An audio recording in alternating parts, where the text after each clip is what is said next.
Hello everyone, and welcome to the Tonight Show podcast for the 12th of February 2026, live on YouTube. Hello everyone. Hope you're all having a great night. Enjoying the vibes that are currently on at the moment. Well, sporting wise, definitely. But I'm John Relay, Sport with Zach Chan for all latest news. Hello, Zach. Hello, Charlie. Right, we're going to start off with our villains of the week this week. I have two. My first villain of the week goes to Sakir Starmer for a shocking week. Can I just say, this Lord Mandelston thing, it has been causing Labour resignations. Morgan McSweeney went, and now I've heard the Chief of Staff has gone. And another embarrassing performance at PMQs on Wednesday, which basically the whole of the other parties basically told him, why are you still in power? And yet the Labour Party had to support him the other night, and unfortunately, this Lord Mandelston saga will continue.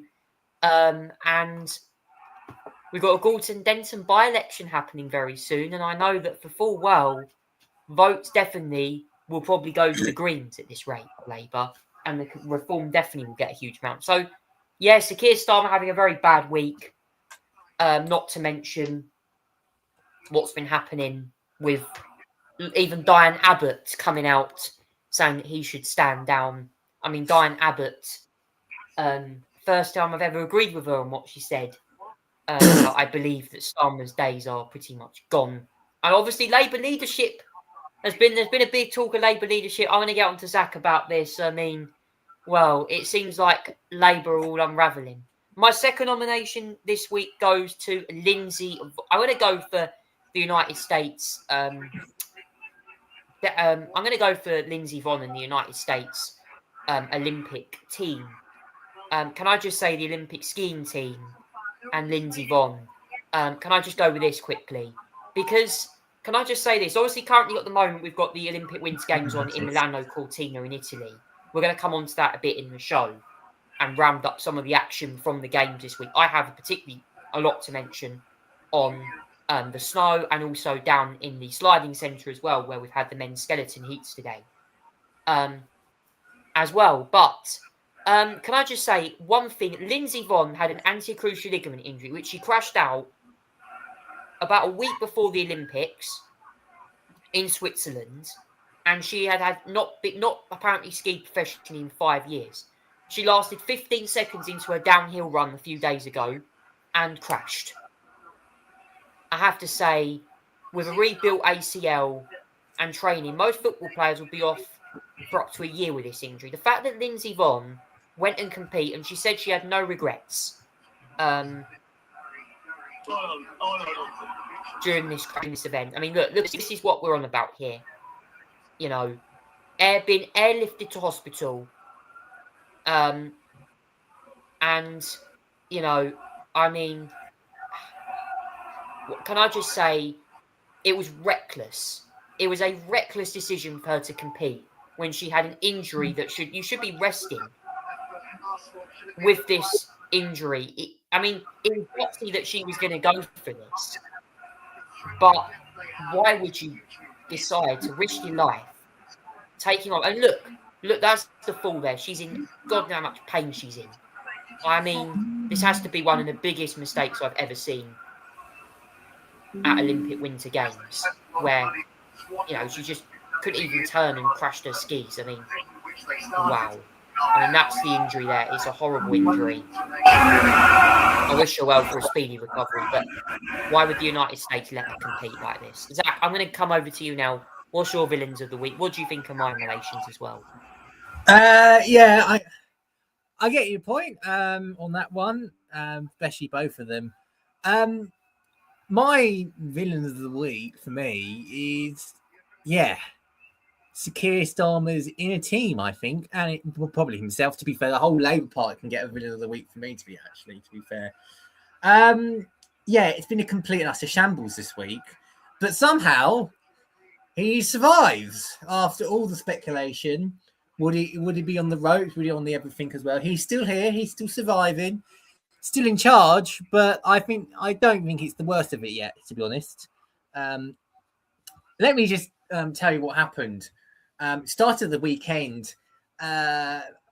Obviously, Morgan McSweeney, who used to be the chief of staff, that's the former word, decided to leave the government. He'd been getting most of the blame, I'd say, for the Peter Mandelson scandal and his appointment, and he took full responsibility for recommending that appointment to Keir Starmer in his resignation statement. But yeah, he's gone. The operation that he was the one, effectively, and I must credit him, that got him Labour into government in the first place. So we must credit him on that front. But then there's the other bits as well. Campaigning and governing are two different things. And I think for many people is that he just did not fit the role as chief of staff, despite the fact that that he was effectively a very good campaigner. Let's not deny that. But he made several key mistakes. He thought the mood I think he misread the mood of the Labour Party and the dynamics he wanted to go for. And I think it was just very costly in the end as well. Then we have this week a second resignation. Sir Chris Warmwood forced out as head of the civil service as well. He's gone.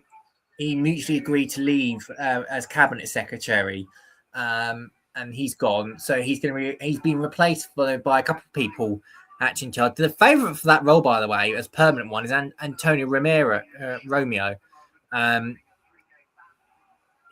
She is currently the favourite to take over the cabinet secretary. She'd actually be the first woman cabinet secretary, by the way, if she did take over. So she's very well known in the civil service. And I think at the moment she runs, I think it's the Home Office, the Foreign Department.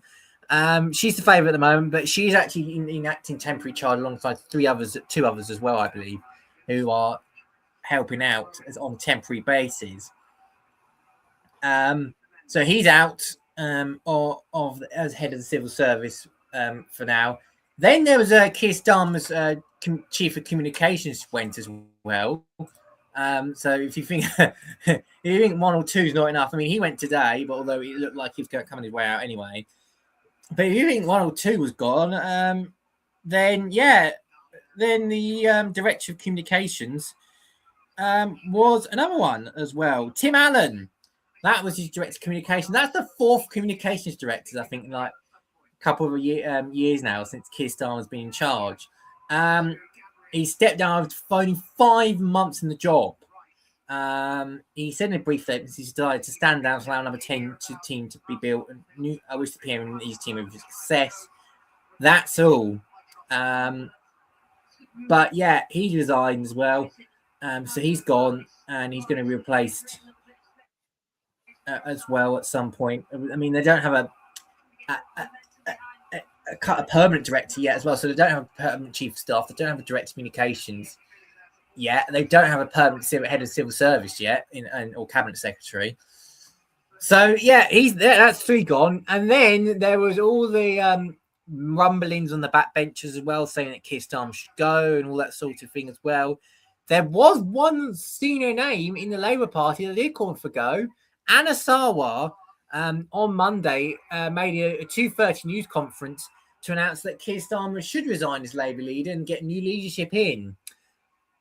Now, it looks like so far, I know he's done it for his own sake, but it looks so far that it's all backfired because only a handful of Labour MPs from the Scotland side and some Labour MSPs from his side have all have joined in on that. No, and that's not much, I should say. We had the coordinated messages of support on Monday from the cabinet. It looks like, if anything, the event of this week has actually united the Labour Party in keeping to Keir Starmer as leader of the Labour Party and Prime Minister, if anything. I think it shows that actually Morgan McSweeney was the block and the issue, and that now that he's gone, I think people are happy and that someone else can take over that role anyway. I'll be interested to see who does the role anyway in the future, who could potentially do that as well. We don't know. There's rumours about, I don't know, Louise Casey, who's previously done, who's currently on the in the grooming gang scandal, all that sort of thing as well. She's in charge of that. There's a few. I mean, yeah, that's one particular name. I mean, Darren Jones's name being floated about, potentially sort of like a Steve Barclay sort of role, where he used to be. I mean, he's already got a senior position anyway. He's the chief secretary of the prime minister anyway, so it's not like he's not close to the prime minister in any form as well. He's quite not well known on that front as well.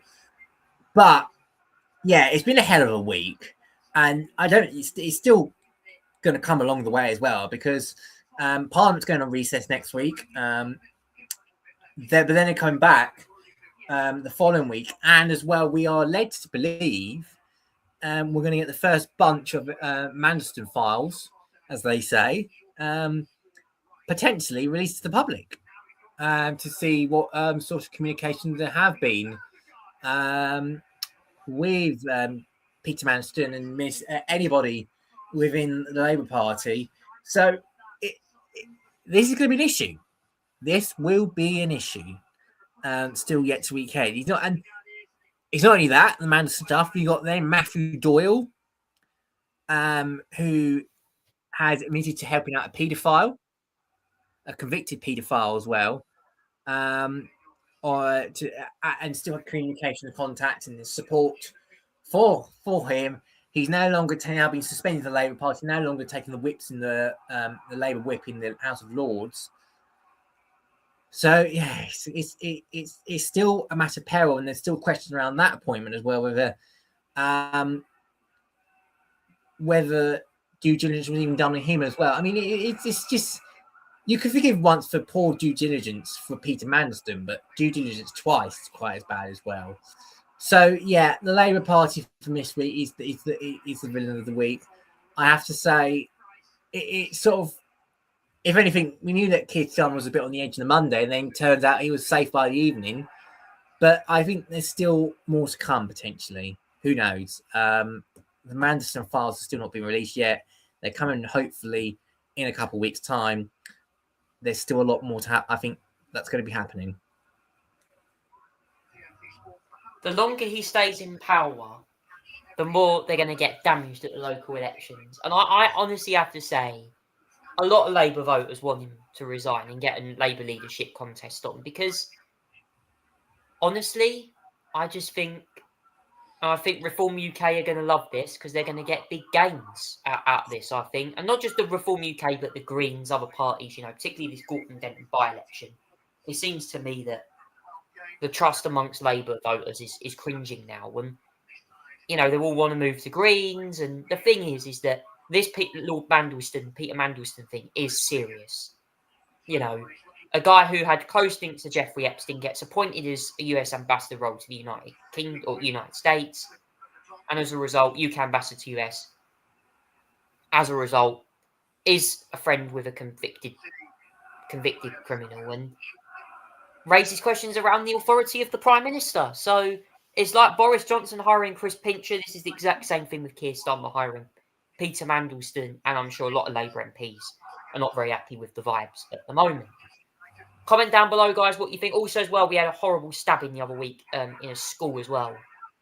Zach, horrible stabbing. Young kids carrying knives around. The police are currently dealing with this at the moment. It was in Barton or something. It was somewhere in London, I think it was. What is going on? What was going on with this stabbing? It's accelerating all across the country. There was even one, I think, in Canada as well the other day. Yeah. There's been a lot of these recently as well, and there's been further issues as well with this. So there's been a 13-year-old boy that's been charged with attempted murder after a double standing. This is Kingsbury High School in London. He can't be named yet because of his age. He's used to appear in a youth court in London after two pupils were stabbed at London. This is in Kingsbury High School in Brent. They were initially said to be in serious condition, but police said on Wednesday they were stable and not in a life-threatening condition. He's now been charged with 2 counts of attempted murder and will appear at Westminster Magistrates Youth Court later today, I believe, which is obviously this came out earlier, so that he's obviously appeared in court today. Yeah, he's been also charged with having a knife on school premises and using an oxide substance, insect spray, on a third child. This happened around 12:40 p.m. So this would be about lunchtime, where the kids would normally come out, and the suspect was arrested in local around 4:15 as well. So I can imagine. So this is the fact this is a 13-year-old boy suggests to me that this may have been someone within the school itself that committed this action, or well, I don't know. I mean, it sounds like something that happened as well. But apparently, they have stabbed people in the neck as well. And yeah, I don't know. So this happened in the classroom. So yeah, this happened in the classroom. So obviously the student obviously brought a knife into school with them, and whatever that substance, insect spray, and you start stabbing students in the thing as well. But I mean, it's really shocking. How is a student bringing a knife into school in the first place? That's what I really want to know. And yeah, he's going to be facing a long time behind youth offending. Let me just say that. I don't know what even the motivation. Insect spray, stabbings. Ooh, why? I mean, it's obviously the school's going to have to do some bag checks in the area now, because that's really, really, really poor. And I think obviously due diligence, people can have to be checked for any items that could endanger any students in the future. As you mentioned as well, there's been another stabbing in as well. Speaking of one stabbing, let's go to Canada for another incident. In a mass shooting in rural British Columbia. It's been a subject of a number of police visits in recent years because of his mental health. So the 18-year-old who was found dead on the scene killed 8 people, including 6 children, in an attack near Tumbler Ridge as well. Today was a day of mourning for the ones. There was a couple of students, 12 to 13. 2 others, the suspects' mothers, and the 13-year-old and 11-year-old was found dead at the scene as well. So yeah, a horrible incident in Canada at Tumbler Ridge Secondary School in British Columbia, Canada as well. Yeah, I have to say, this is another shocking incident. The schools feel increasingly the target these days of these sort of knife shooting attacks as well. And it really is shocking that this sort of thing has happened. But yeah, really, really shocking incident. And my thoughts with the family, the friends, and the victims of this horrible, horrible incident. The Prime Minister has spoken. Canada has spoken out about this as well, saying there's going to have to be some difficult conversations to be made about this. I imagine there will be, and I'm glad Mark Carney is not afraid to go and have those difficult conversations as well. It's clear to me that he's handled these situations quite well, and yeah, it's a really sad couple of days in Canada. That's all the latest news there from around the UK and around the world. Now it's time to go on to the sport. We're going to start with the football currently on at the moment. Arsenal and Brentford currently live in the Premier League. Yeah. And 66 minutes gone. Arsenal are 1-0 up in that match currently at the moment, live on currently at the moment. We're going to go through the rest of the Premier League scores, including some of the weekend fixtures and midweek games. Let's have a look and see some of the results. Let's have a look, shall we, and see the results. We're now just getting them up for you right now. So some of the scores, by the way, 2 managerial sackings. Thomas Frank from Tottenham and Sean Dyche. Nottingham Forest have lost 3 managers in a season. Blimey, wow. I probably could make sandwiches quicker than managers being sacked, certainly, on that watch. So match day 20, let's go 25-26, some highlights weekend. Leeds 3-1 against Forest, Man United 2-0 winners against Tottenham, who had 10 men, a red card, I think, for Romero. Romero having another red, another embarrassing one for him there. Oh, Thomas the Tank Engine has unfortunately dropped out and had all of his engine blew up as Thomas Frank leaves. Leaves Tottenham. Oh no, Tottenham have got to get a new manager again. What's going on there? Not a good look for Spurs again. Bournemouth were 2-1 winners against Everton. Chelsea and Leeds was a 2-2 draw. Man United, West Ham. Man United scoring again, a late winner to what be 1-1. Forest and Wolves was... these were some of the Tuesday matches. Apologies there. Tottenham losing again against Newcastle 2-1. Chelsea Leeds was 2-2. Bournemouth 2-1 winners against Everton. Forest and Wolves were 0-0. Villa were 1-0 winners against Brighton. Burnley beat Crystal Palace 3-2. Shot win for Burnley there. Man City were 3-0 winners against Fulham. Liverpool, Sunderland, Liverpool 1, Sunderland 1-0. And Arsenal currently 1-0 up against Brentford. As I said, I forgot to mention in the weekend results all up here for you. Crystal Palace 1 against Brighton 1-0. Manchester City beat Liverpool 2-1. Arsenal 3-0 winners against Sunderland. West Ham were 2-0 winners against Burnley. Newcastle lost against Brentford 3-2, but beat Tottenham 2-1 to send one of the managers packing. But yes, Forest not winning at all and going out. And there's also a match next week with Wolves taking on Arsenal on Wednesday, and I believe that's because of the Carabao Cup final why that match got moved. And obviously at the weekend we have the FA Cup as well. Zach, what's your assessment on the football results over the last week? Yeah, let me talk about the fact that we've had 2 managerial sackings this week as well. Thomas Frank, or shall I say Thomas the Tank Engine, has finally derailed and has been put out of production. It's been a bit of a time coming, actually. I think there are they 16th in the table, something like that now, after their 2-1 loss against Newcastle the other day. It's not surprising. I mean, their results have been shocking when you think about it. Absolutely shocking as well. Yeah, there we go. 16th. Forgot that run right. Look, as you can see, red, grey, XX. No win in their last couple of Premier League. No Premier League win in 2026. That's how bad they're doing. No win in the Premier League in 2026 so far for Tottenham Hotspur. That is relegation form. That is relegation form, literally. So it's no surprise he's been sacked. He got booed out on the stadium as well. They've been complete lack of performances. It's just not worked. It was actually a promising start on the face of it because they did quite well at the beginning.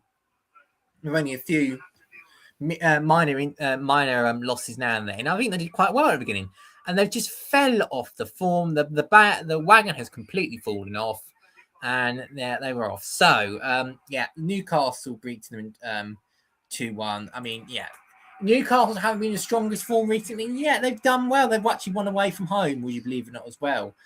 That was an area that they've been really struggling to deal with, I feel. From their season so far is that they've not been doing great at home. Away from home, and that was the one they really needed as well. Currently, there's a game going at the moment. I'm just watching it at the moment. It's 1-0 Arsenal against Brentford. That still got 20 minutes to go, and everything could happen in that game as well. Oh, and I say that, and it's all square as I just say that as well. When I was talking to the fact that we've got 20 minutes left, I did not expect that to come out as well. And it's all back to all square again, would you believe it or not? That will update in a moment, but it's all square at the moment now. And who's the goal scorer? It's Lewis Potter for Brentford. And that was quite an easy one. I think Odegaard's gone down in the box as well. They might have a look at this. But yeah, he's gone down in the box and Brentford has scored. And it's all square again. There you go. It's just updated now. But 20 minutes to go. And that has happened. It was just watching this. Oh, that's outstanding. That is outstanding header. I mean, there was no one marking Lewis Potter at all. And yeah, it was a good shot overall. Just watching it. And fabulous-tastic.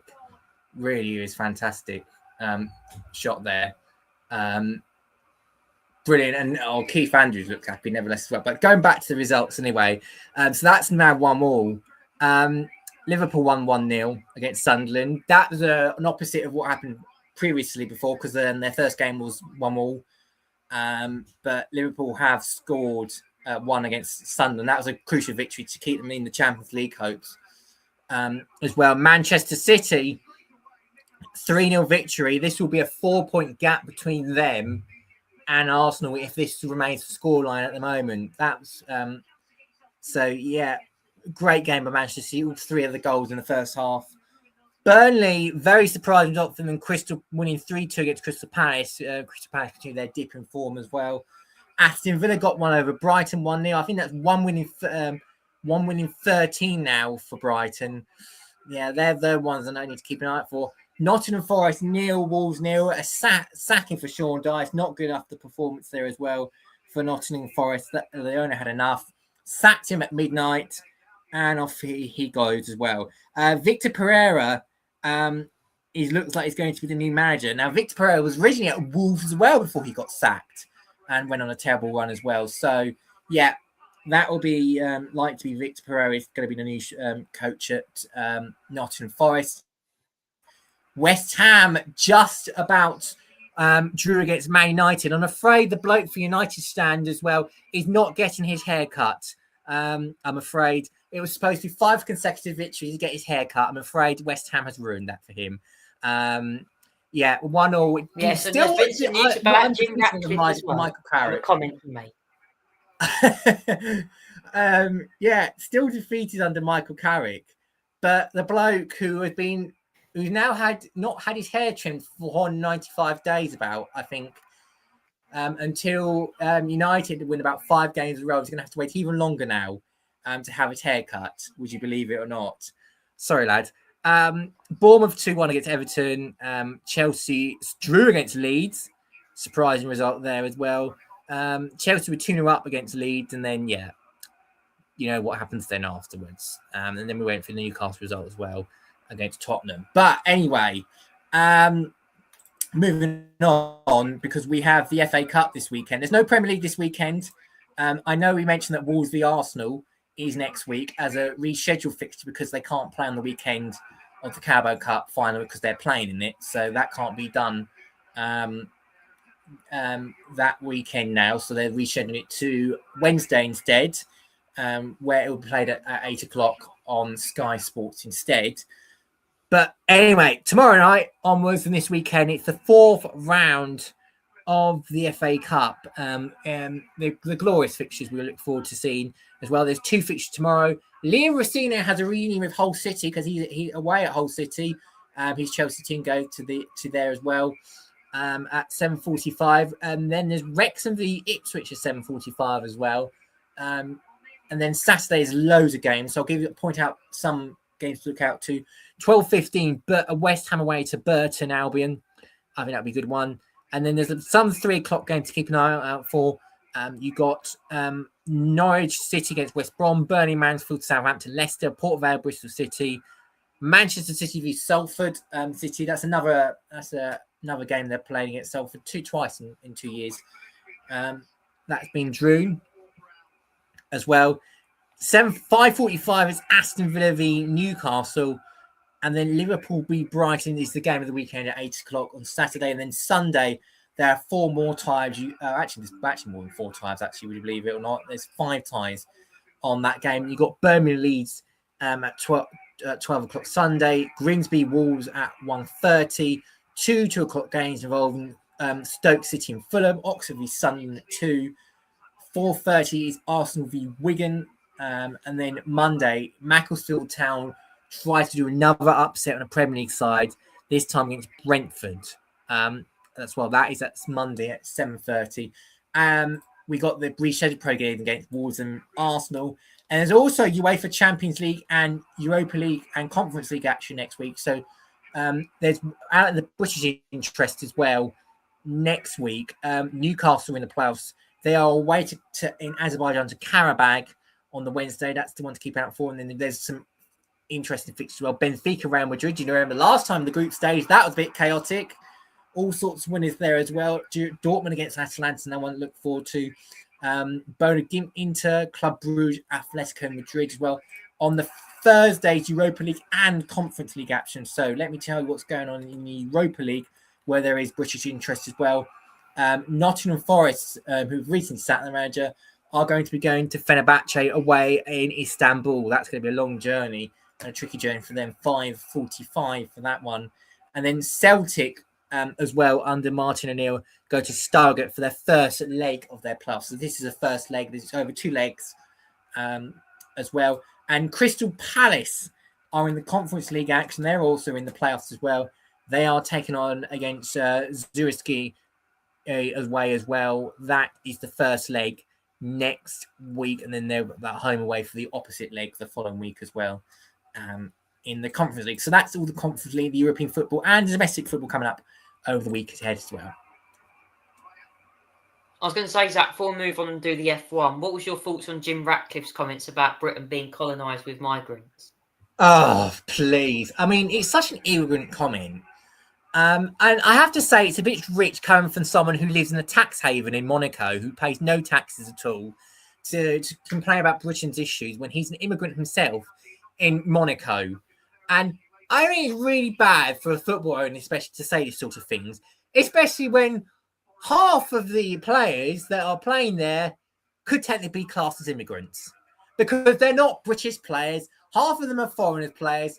So the fact that he's lecturing about Britain, an immigrant as being colonised, please. I mean, I don't want to hear what the old doff has to say on this issue. He has no right to talk about this when half his players are foreign, and the fact that he doesn't pay taxes and lives in a tax haven in Monaco. So please, such an ignorant comment from Jim Ratcliffe himself.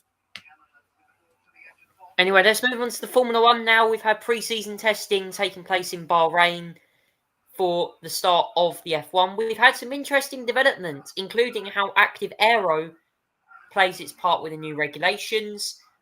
Alpine have a unique win. Mercedes using a similar trick on their style of DRS with a uniquely designed wing as well. But in terms of Aston Martin's running, well, Honda's return questionable. In that it seems like they haven't had a very good, reliable test. Lap time's not looking good. Is Fernando Alonso beginning to feel the days of McLaren 2015 all over again when Honda came back to the sport and they were, quote, absolutely horrendously slow? Well, let's hope that's not the same with Aston Martin, but we won't know till the cars hit the track in a few weeks. But they reckon they were 4 seconds off, which is shockingly slow. If you ask me from what I've been hearing on some of the telemetry. But anyway, Red Bull did impress despite lots of early running. Max Verstappen was prolific during his first day, clocking 136 laps in the car. Isaac Hadjar done 87 as well. Mercedes encountered another tricky day. That was despite engine changes. However, though, George thankfully had a better time. Mercedes, though, still look good, though, and I think pace will definitely improve. Audi had a productive debut in their car, the AT26 there pictures. However, though, Aston Martin's start has issues with the gearbox and suspension. Newey said that they were around 4 months behind rival teams in getting their model in the wind tunnel based on what was ready to come online, and that has led to a tight time frame that ultimately meant they joined the Barcelona shakedown late as well. So it's been a really interesting test. Obviously, next week we get it. The next test is televised.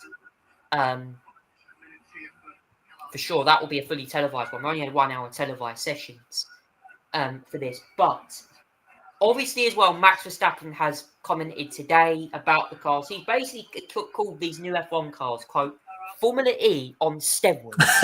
So I want to get your opinions on that in the comments, because I actually have to say, though, I'm going to be honest with you. Okay, we won't know till what the racing's going to be like. I will say one thing when I watched the onboard from Lando Norris's McLaren the other day. They are very fast on the straights. Corners, yeah, obviously without the downforce, they're not probably going to be as quick. My main concern is, and I feel like F1 are just, will these cars make the racing better? We don't know. I'm skeptical. The reason Max Verstappen has said this is because he's just not happy with these cars. He's been very clear that, internal combustion was the way forward for F1 years ago. And it's just also as well, the evolution of Formula One cars has changed, and some people are not particularly happy with them. Like, I'm just surprised in a way that how these cars, but basically he's come out and said, this isn't Formula One, it is Formula E on steroids. I don't enjoy driving these cars. That was the comment Max made. I mean, it just seems when you lose V10 and V8 engines, they aren't the same. And I agree with Max, unfortunately, on that comment. I actually do. Zach, what's your opinion on the pre-season testing and also Max Verstappen's comment? Because obviously, this will certainly be very interesting. And also, as well, to anyone who's watching the podcast tonight, we have the announcement 27th of February. Drive to Survive Season 8 will be coming to Netflix again. So I'm sure we're all waiting for the drama of 2025's F1 season to finally unravel itself on telly, for sure. But Zach, what's your assessment so far from pre-season testing, Max Verstappen's comments, and Drive to Survive's latest announcement for Netflix? Yeah, I have something interesting to say about Max Verstappen's comment. It is that not all the drivers are saying the same thing. Lewis Hamilton might be saying something but similar, saying it might at times it's quite difficult to judge what the cars are like. That's the sort of the criticism that he gave. Now, Max Verstappen ones that it's Formula E on steroids. I don't know. At the moment, I can't say it's Formula E on steroids. Yes, there'll be lift and coast on the start front on the straight. Yes, it appears the car does slow down a little bit on the straight to reserve some power because you're using the maximum energy up already. But I have to say at the moment, the jury's out. Some of the drivers are saying different things. Lando Norris said something completely different to Max Verstappen. He disagreed with that assessment with what Max has said. He said that it's not Formula E on steroids. In fact, Lando Norris said about the car, his comments, I really enjoyed it. F1 changes all the time. Sometimes it's better to drive. Sometimes it's not as good. We get paid a stupid amount of money, so we can't really complain. Any driver can go find something else to do. It's not like he has to be here. Woof! That was Lando Norris's view of it. We don't know enough already. We cannot take testing too literally at the moment in terms of car paces, what they're doing at the moment. We cannot read the time. We cannot read what everyone's performance is like at the moment. Totally, but we can get some indications. So far, Mercedes and Red Bull look good, I think. Mercedes had a few technical issues getting out today. Routines issues, what apparently was some saying. Red Bull had some issues this morning as well, getting out. McLaren absolutely fine. They'll go and race runs. Ferrari actually look, despite what Lewis Hamilton's comments were, Ferrari look reliable, I have to say. As well, we saw the active error involved as well. That's where the front and the rear wings open as well in a straight line as well. And yeah, it was I think fascinating to see what all revealed. This was technically in the straight mode, shall we say, in the straight mode using the overtake button as well. It looked really cool, actually. So some teams have designed these sort of flaps. They've interpreted active error a little bit differently. So for the McLaren, for example, you can see that they open it's quite visible when they open. Like when the rear wing and the front wing and the rear wing, they're visible. It's quite visible when it's they're open using the active aero. Whereas the others, if you look at something like Alpine, for example, it's kind of they've done a system where it's kind of less, and it does open, but it's not as visible as you could say the others.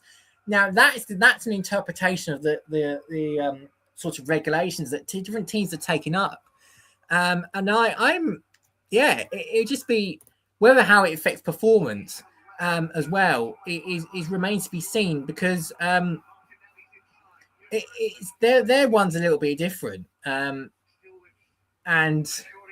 they're open less wide, shall we say, but than others. So yeah, that's an example there. It's open, but it looks less obvious, shall we say, that it's open compared to another team. It's sort of more of a tighter area, and I don't know how much performance they would get out of it. Really, I don't know whether it makes too much of a difference, but I'm fascinated anyway of how they've done the active aero. Yeah, there it is. It's a tighter. It's open, but it's a very tighter way of opening it as well. So, yeah, I'm really fascinated. Oh my goodness. Oh, sorry. Yeah, but I'm fascinated what the thing is going to be like on a front straight. We also I had to remind myself of the overtake mode, the boost mode, and everything like that, was preserving the energy and everything like that as well. But so far, if you look at all of it, I'd say so far, I say Mercedes and Red Bull look good. I mean, especially impressive Red Bull because they've got a new powertrain and everything as well. They've done their own stuff. Mercedes, I'll be interested to see what the drama is because Mercedes engine may still not be legal yet because of the combustion ratio as well. And the debate about that because here's Red Bull have turned on Mercedes and decided they don't want to do it now. So yeah, I'm fascinated with the engine rules are still not in place yet.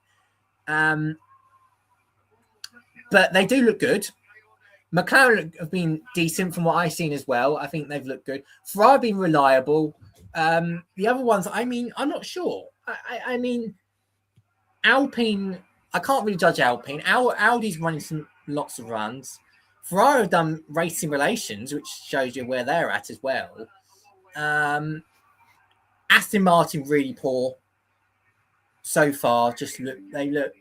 They've had too many reliability issues. Lance Stroll's complaining too much as well. I read some. Well, I think it's one Spanish journalist thinks they're 4.5 seconds off the pace from where they're supposed to be, which is wow. And so yeah, I don't know whether it's just the case of Adrian Newey changing something so quickly and so fast that he's got part of the team and he wants to get everything done quite quickly and it's quite radical as well. But we don't know. I can't really judge Cadillac really because I haven't seen too much of them either. It looks like they're getting the laps in. They've had a few reliability issues there and then, but I think it looks like they're getting the laps in as well. So the team to look out for that really has problems so far, I think it's Aston Martin. They're the ones I'm concerned about, but I think Mercedes, Red Bull, McLaren, Ferrari looking decent at points as well. The others remains to be seen as well of how they do. Yeah, certainly will be an interesting one. Now it's time to move on and review all the action from the first week, this week in the Olympic Winter Games in in Milano Cortina, or Italy, should I just say in Italy for 2026. We've had absolute jam-packed action of Olympic Winter Games. I've watched a lot of the highlights this week. Many fourth place finishes for Team GB, including in big air slopestyle. I believe it was ski slopestyle. We had Kirsty Muir, I think in fourth. We had fourth in the figure skating as well. Unfortunately, the bronze medal match we lost against Italy in the mixed curling as well. For Moat and Dodds, they're in action, I think, in the men's and women's curling respectively. The women's curling, we're the reigning holders of that. Also as well, Matt Weston heads the skeleton. That is on tomorrow as well. We also got women's skeleton on tomorrow as well from the sliding centre. I'll be very interested to see how we get on in that. But Matt Weston, I've heard he's the World Cup champion in skeleton, so I'm hoping he can get a medal. He's been looking really quick on that course, particularly today. Yeah, second he does. run It was is good. very impressive, actually. One of my highlights of the games was Franjo van Almeren, the Swiss skier.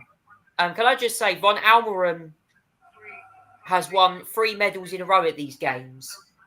In downhill Super G and the team combined the other day. He done very, very well. Certainly, in terms of the games, Franjo von Almeren, to anyone who doesn't know him, You know, a very impressive. The Swissman has had a very impressive game so far. You know, we've also seen as well, as I mentioned earlier in the show, Lindsey Vonn's horrible crash in the women's downhill the other day. Breezy Johnson claimed victory. The 2010 Olympic champion went down after basically, I think, recklessly competing. She shouldn't have even been competing with an injury like that. She should be resting at home. 41-year-old Lindsey Vonn probably will never ski again in a championship. It's going to take months and months and months for her to recover. Thankfully, she's okay and survived the crash. But there is so much. We've had ice hockey on as well. To anyone who's been watching ice hockey, I think some NHRL players are playing in that as well. And yes, we've had loads of wind sports on. We've got biathlon on. We've had ski mountaineering that's new this year. We've got action in the bobsleigh. There's literally so many events that we can keep. And also half pipe as well has been on as well. We've had lots. Scotty James as well has been one of the athletes in Australia for the half pipe. So there's been lots of action in the half pipe. There was also a shock in the moguls as well. I met a shock for one of the women in the moguls. So lots of action this week in the Olympic Winter Games. What's been your highlights this week from the Olympic Winter Games in Italy? I have to say, there's been loads of highlights today. The Super G was credible. I have to say as well. As you mentioned, gold for Italy, home event as well. That was really, really fun. I have to say, watching that was incredible.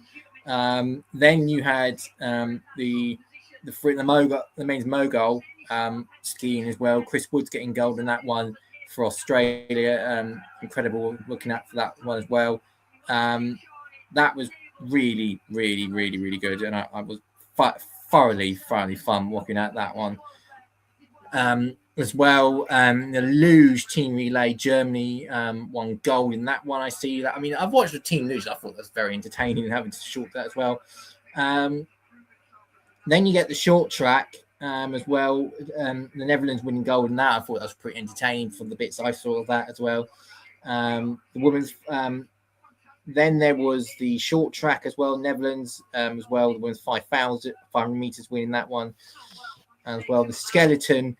So far, we're doing really well. Matt Weston, really, really well. The opportunities, realistically, Great Britain's possible first chance of medal. I mean, we're last in the medals table at the moment, looking at it.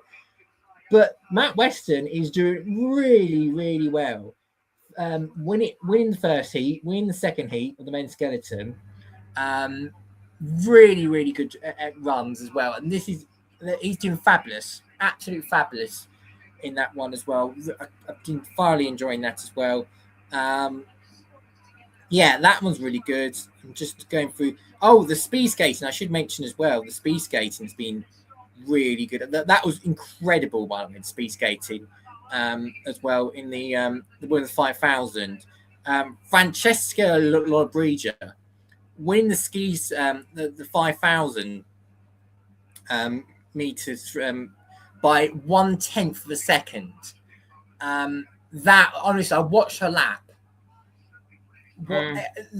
She used everything on that last lap. The gap was coming down so quickly, looking at her lap and everything like that, and she managed to do it in the bare last second. I mean, her run was incredible. The grit and determination of her as well to do that was sensational. 1/10 separated him and Muriel Conjin as well, the Netherlands one. It was Rain Wilkins in for bronze, and I'm afraid Sandra Tass, who heartbroken for her, just missed out the medal. Really good. I know we've been. It was unfortunate for us in the curling, the mixed doubles as well. I know it was very unfortunate to miss out the medal for us there as well. And there was a few other ones there, like in the dancing that we've missed a medal on as well. It was really unfortunate. So. Yeah, there's been at points where, we've missed out medals, but I think tomorrow, realistically, Matt Weston has a real good shot, providing he doesn't screw it up, that we could get a medal, whether it was run. Hopefully it'll be gold, because he's been doing so well so far. But but so far, he's doing great, and hopefully he gets the medal tomorrow. I hope for the sake of this country, we've done so well in the skeleton. Lizzie Arnold, 2018, 2014 Olympic champion. She's the only woman to defend her title in that event. And Amy Williams, Vancouver 2010 gold medalist. You know, it's such a... We do well in the skeleton, but the men's one never really seemed to do well. But the fact that Matt Weston has shown to us why he's capable of, you know, putting his name out there, and you know, and he's you know, the Germans are very good in that sport. I kid you not, the Germans are very, very good in the skeleton and the luge. They tend to do very, very, very well on the sliding center action. And I think, in all honesty, Matt Weston has shown why he can be a contender for a gold medal. And if he can win it, I will be very, very impressed. For sure, because I genuinely believe that the skeleton is an important one for us. And obviously as well, we've got some more action there as well. Hockey, luge, America claiming gold on Wednesday there as well.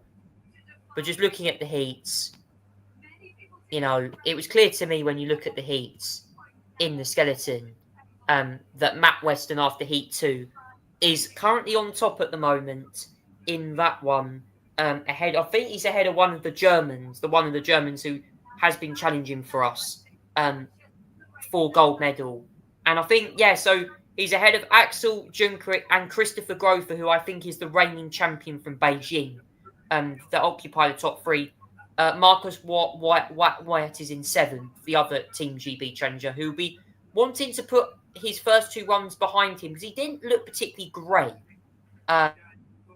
Marcus Wyatt did. He was a little bit tentative on his second run. Matt Weston went all guns blazing and actually set a new track record on his first run. The track at Cortina, particularly the sliding centre, has been getting very fast, particularly that bottom section. They seem to be gaining a lot of time on the bottom half of the course. So it's very important that Matt Weston keeps his head up. But the fact he goes into tomorrow's final 2 heats with a big chance to, you know, claim a medal, it could be big. And I really hope he does well. You know, we need medals. The skeleton's an event we do really well. And we've also got, as I said, we've got women's skeleton tomorrow. We've got luge. We've got some bobsleigh action, I think, coming up as well. It's all to play for. We've also had as well today, I think, start of snowball cross as well. We'll keep you updated with that next week regarding the snowball cross. But Zach, before we move on, what is your thoughts on Lindsey Vonn's horrible crash the other day? Because I think this is one of the biggest developments of this entire Olympic Winter Games so far. Coming back from an injury, do you think she should have even competed? I mean, I'm glad she gave it a go. I mean, she's brave for doing it, but I mean, that accident was just really unfortunate. I mean, a lot, you know, where people get caught out by the bumps quite a lot. A lot of those skiers were getting caught out by the bumps a lot, and they were sliding and they were falling over. I'm afraid this is this incident where she got caught and unfortunately injured herself in the process. Obviously, she was already injured as it is, but she wanted to give it a go. She's very brave for doing so, and it just didn't pay off this time, I'm afraid. And I just hope she recovers as well from her injury. She's a very unfortunate incident, but it would have been good to see her at least try for the medals. But very unfortunate there as well. So an interesting one. Now it's time for the musical interlude today, and today's musical interlude is a song by Panic at the Disco. This one is one of their earlier tracks. It's called I Write Sins, Not Tragedies. We'll see you in a few minutes' time.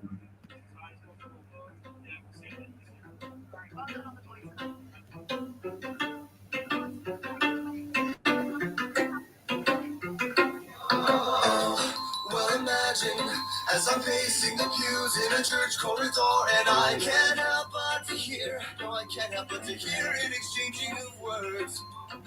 What a beautiful wedding, says a bridesmaid to a waiter. But what a shame, the poor groom's bride is a whore. I chime in with the haven't you people ever heard of? Closing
That was Panic at the Disco there with the song I Write Sins Not Tragedies. An out classic Panic at the... Anyone not know Panic at the Disco been going quite a while actually. People think High Hopes was one of their only songs. In fact, that song was released, I believe, quite a while ago, in fact. Back, I think it was in 2005. Let me just double check for you now. Yes, it was.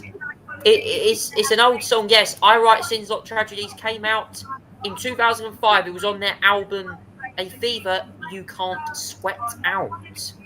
Wow. I mean, this song is from their debut album as well. It's kind of a bit of a different song to what they usually use. It's a bit more punk influence, quite fast verses, guitar riffs and stuff. Zach, what did you make of that song? One of Panic at the Disco's earlier hits, and certainly for many people, it's one of their most iconic, really. Yeah, absolutely. It is, and it's an absolutely classic song. It's one of their first, as you say, early hits as a song. And they continue that for a while. I know they're no longer together on Panic at the Disco, but they're a great band and stuff like that. It was made them really popular as well. And it was a great song to listen to. It's a shame about that, but their songs are very underrated. I think they're a very underrated band, actually. And their early stuff seems to really hit a lot of people up, it's really important. Punk music is definitely one that all you people out there that have the Converse on, you certainly get the vibes of that 2000s-esque energy there. So, yes, that was to this week's musical interlude. Now it's time for Conversation Street this week. Now, I am going to talk all about this week. Now, this week, we're going to be doing yet another important thing, which I kind of want to go over because I haven't really done this for a while. So, ladies and gentlemen, we are going to go for a look. When was the last time we done a chart update? We're going to do it now. Why not? So this is the Billboard Hot 100 charts currently at the moment. And I just want to go over this right now for you. So we're going to do a quick chart update whilst we're here.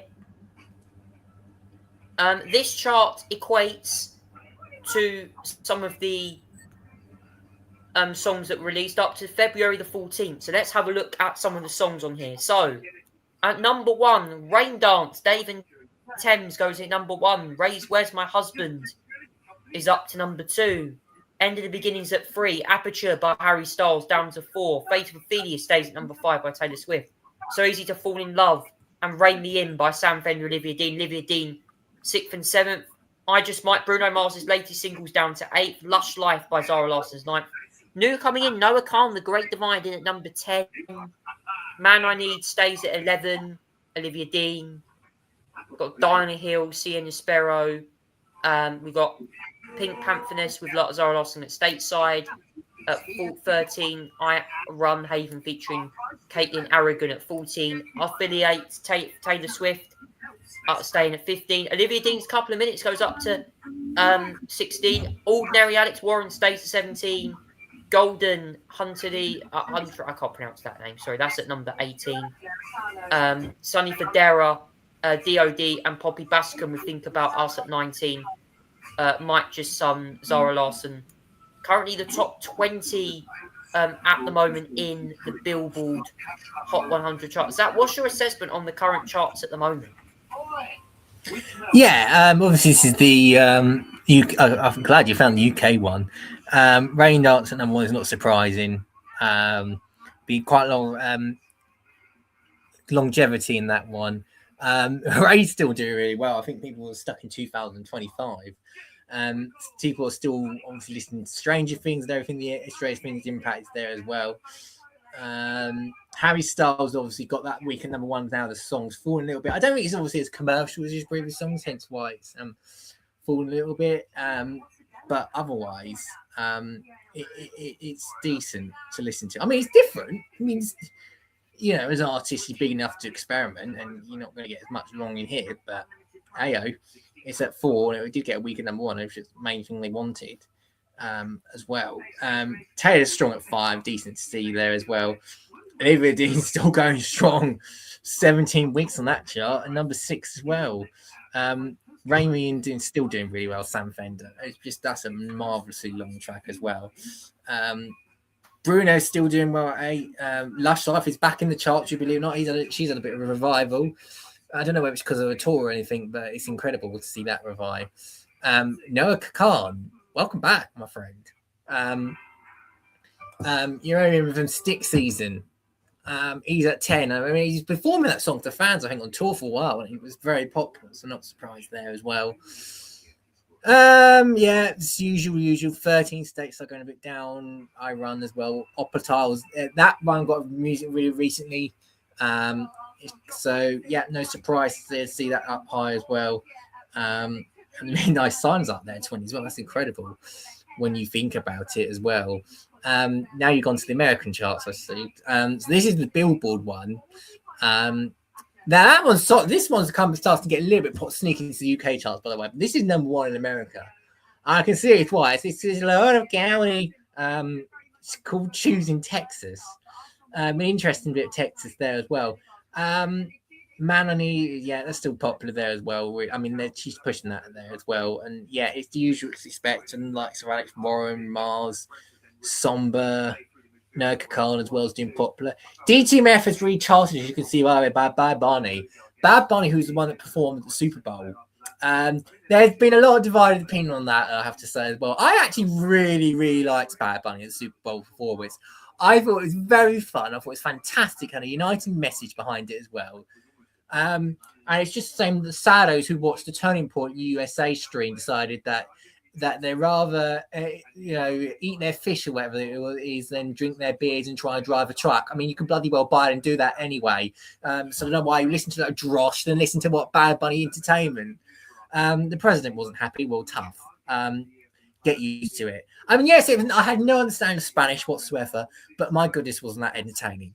That was brilliant. And I'd love to listen to that all over again. Swiftie stars Olivia Dean again. Don Toliver, US rappers, in there as well. His album came out just last week, so it's debuting in some ones as well. Leon Thomas, I mean, that's a long run. I mean, that's been 52 weeks in the charts, blimey. A few Don Tolivers in there, a few Bad Bunnies in there as well. Lil Uzi Vert, I like that song as well. Would you say? So yeah, it's a bit different. You can tell the little differences between the two of them in the charts wise and the tastes of music in there as well. But yeah, some similarities, but a few differences as well. A bit more county for those who like listening to that.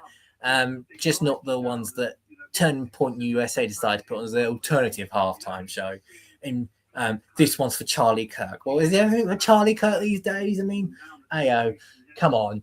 The most American thing to do was to listen to the actual halftime show. Bad Bunny was very good, even though I didn't understand a single word of Spanish. So that's our chart updates done for this week. Now, the final thing I want to mention tonight, it is February half term next week. To anyone who's off school, I'm sure February half term is a week you want to enjoy off the school. And we do have some news for anyone who fancies doing something over the February half term.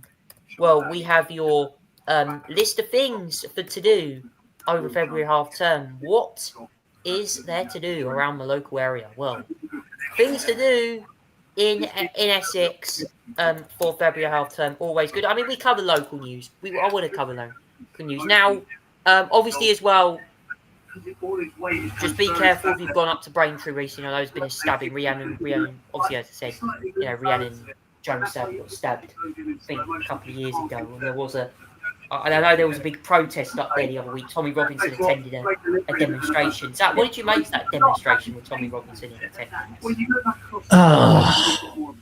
Another one. Yikes. Yeah, same old. Nonsense. That's all I have to say about it. Well, that's what we're going to say on that one. Anyway, I won't gloss over Braintree too much, but anyway, so some of the things to do in the half term in Essex, we've got Banana Tree as well that's available. Kids will also eat free this February half term as well. In general, so you can really enjoy Essex. Visit theme parks. Adventure Island will be open over the weekends as well. To say the least, Adventure Island will be open. Theme parks will start reopening across the country as well. You'll be able to join in as well. It's also Valentine's Day on Saturday, guys. So to all the couples out there, happy Valentine's Day to you all. I'm sure you're going to enjoy Valentine's Day over this February half term as well. Yeah. We also have Youth Fest coming to Southend. Southend Libraries will be doing free events. Southend Council also do that as well. Belfair's also doing ticketed events as well. Walks and prowls, art exhibitions, mega fun day on the 19th of Feb. Lunchtime concerts at the Civic Centre. League Community Centre will be doing some Asian Craft Fair on Saturday 14th. Clears Pavilion and the Palace Theatre as well will also be running special events as well. So that's all the latest news they've done. In terms of that is pretty much the end of tonight's show. Zach, what do you think will be the biggest news stories in the next past week? And certainly be a lot of questions around whether Keir Starmer should still be leading the country after a huge week of pressure on him. Yeah, I'm sure there will be. But there's no Parliament next week, so we can everything should, you think, calm down. Whether it does, who knows? But yeah, that's there's not much to really mention as well for next week. I mean, there might be some foreign issues going on as well, and all that sort of thing. But of course, the states and all the other things as well. But otherwise, there's not much to mention. It will get busy when Parliament returns the following week. That is it for tonight's podcast. Thanks so much for watching, guys. Take care and have a good night. And from me and Zach live on YouTube, it is good night from us. Take care, everyone, and good night for you all. And enjoy the rest of the football as well to anyone who was watching it earlier. Thank you for watching, everyone. Take care and goodbye.